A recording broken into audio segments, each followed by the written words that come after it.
Roll the drums.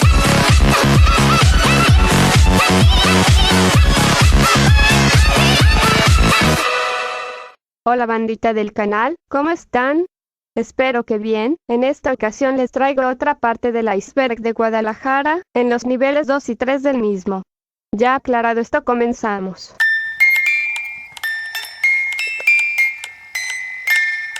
Los vikingos. Eran grupos que se enfrentaron con la FEG, ahora la FEU, se conformaban por el Frente Estudiantil Revolucionario, Liga Comunista 23 de septiembre y los vikingos, todos eran grupos similares con diferentes ideologías. En ese entonces la FEG reprendía a alumnos y a cualquiera que se opusiera, porque gozaban de mucho poder, aunque es curioso que algunos de los líderes de dichos movimientos tienen cargos en la política, están muertos o desaparecieron misteriosamente. Este tema suele tener mucha información falsa, así que en la descripción les dejo un enlace por si quieren saber más del tema. Mejor que en San Juan de Dios. No es nada, estas fotos explican todo. Solo es mejor que en una visita a la ciudad en uno de sus viajes a México, se le capta caminando y comiendo en el poderosísimo Sam John. Este punto es curioso, porque muchos que son jóvenes no lo saben, pero Iron Maiden fue invitado como uno de los grupos a presentarse en las famosas fiestas de octubre, pues la banda británica tocó en la ciudad el 4 de octubre de 1992 siendo un éxito. Kraepelin. Fue un artista tapatío nacido en 1948, que destacó por sus obras de arte. Era un hombre que renunció a todo con tal de ser feliz con su arte. Su famosa frase que lo inmortalizó fue: el nihilismo, el realismo y el existencialismo hasta el valemadrismo. Desgraciadamente nos dejó en febrero del 2009. Yo no sabía nada de este sujeto, espero que esté descansando en paz en donde sea que se encuentre. El vampiro del Panteón de Belén. Esta leyenda junto con la de Nachito son de las más famosas del Panteón de Belén. Cuenta la historia de un hombre europeo que era misterioso porque solo salía de noche, justo cuando animales de algunas rancherías aparecían con marcas de dientes en sus cuerpos hasta dejarlos secos. Después pasó por personas sin importar qué edad o condición social tenían. Los habitantes, por más que insistían para conocerlo o para invitarlo a fiestas de la alta sociedad, nunca aparecía, hasta que la gente de la Guadalajara de ese entonces, con el consejo de un sacerdote y una gitana, armaron un plan. Una persona se pondría como carnada y lo perseguirían hasta el Panteón de Belén para encajarle una estaca improvisada con una rama de árbol. Lograron el cometido terminando con su vida y enterrándolo en el Camposanto. Para que no saliera colocaron una tumba, pero con el tiempo creció un árbol con la rama de la supuesta estaca que rompía la tumba. Aunque los ataques cesaron tras estos sucesos, se cuenta que si el árbol llega a caerse o secarse totalmente, el vampiro regresará a atemorizar a los actuales habitantes por venganza. Esta es una de las leyendas más conocidas de todo Guadalajara, pero no lo sé, el tiempo dirá si la supuesta venganza de este sujeto será verídica, pero no quita el hecho de que sea popular esa leyenda. El reloj de la muerte. Esta leyenda cuenta que en el Hospicio Cabañas había un reloj muy hermoso que, además de anunciar la hora, tendría una horrible casualidad con sucesos de allí, porque las monjas se encargaban del cuidado y educación de los niños del lugar. Las cosas se pusieron raras cuando el reloj de la nada fallaba, quedándose detenida en cierta hora, y curiosamente cuando eso pasaba, un niño o una monja moriría de diversas maneras. Sucedía con cierta frecuencia, tanto fue el miedo que años después se deshicieron de él, dejando esos acontecimientos atrás. Imagínense, qué miedo.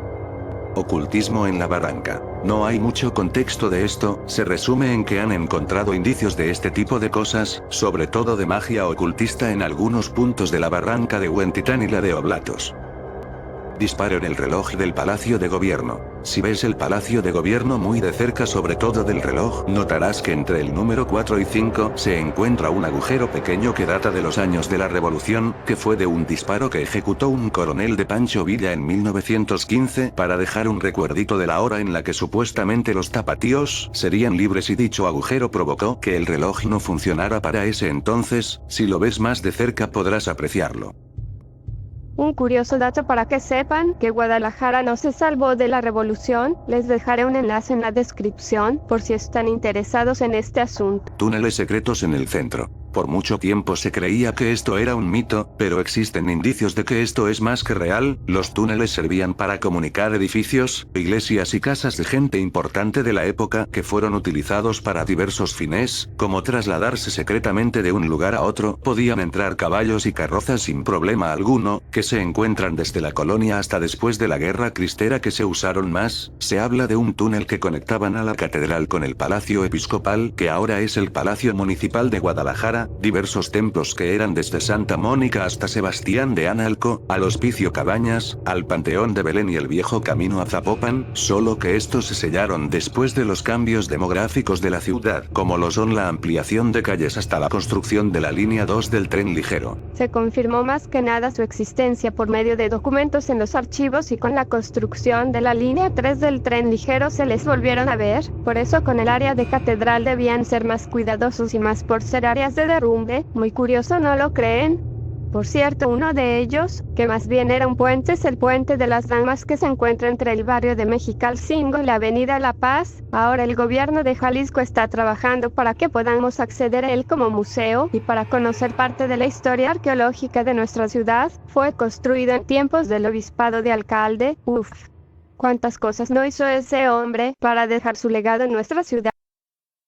El Cártel de Guadalajara. Resumiré este tema en que fue una organización criminal dedicada al narco que fue formado en los 80s por personajes como Rafael Caro y Félix Gallardo. Tenían muchos aliados en todo Latinoamérica, sobre todo en Colombia. Recordemos que estos personajes hicieron cosas cuestionables, pero eso se los dejo a su criterio. El Hada del Guayabo. Esta ya se la saben, fue un suceso donde un sujeto de Oblatos se había encontrado un ser que brillaba con alas transparentes en un guayabo. Fue todo un desmadre el tema, que la gente pagaba por verla y fotografiarlo, hasta salió en las noticias locales y nacionales.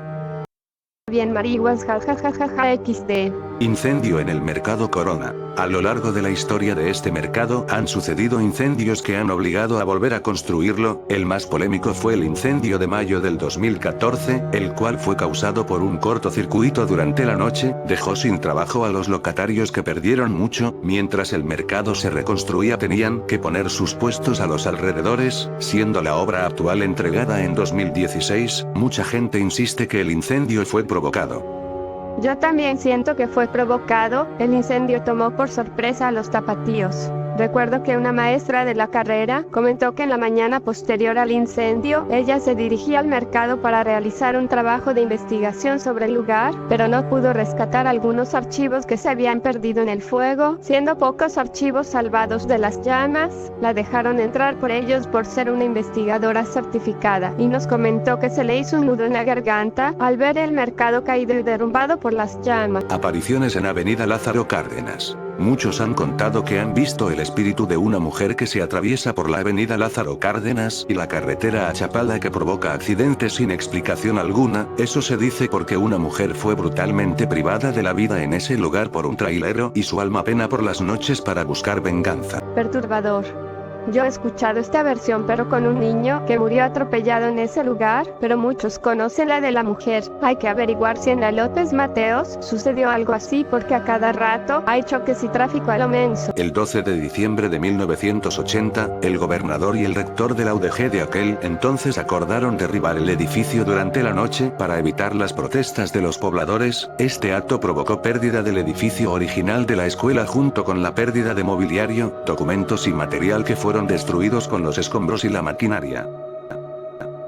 Qué mal que llegaron a esto. Fue un acto cobarde perder parte del patrimonio histórico por ambición del gobierno. El conquistador de Occidente Nuño Beltrán de Guzmán quería fundar una villa en honor a donde nació en España, así que hubieron 3 lugares fundados como Guadalajara antes de ubicarse en el valle de Atemajac, siendo fundadas en Nochistlán, Zacatecas, Tonalá y Tlacotán entre 1532, 1534 y 1535. Sin embargo, se fueron de aquellos lugares por razones como falta de agua, actividades económicas y de alimentos, además de la constante amenaza de nativos que constantemente los echaban de allí. Tras la guerra del Mixtón huyeron por el río San Juan de Dios a modo de rendición, hasta que llegaron a Plaza Fundadores con bastante desesperanza, pero fueron motivados por la figura de Beatriz Hernández para que se animaran a fundar allí la ciudad que ahora conocemos como Guadalajara.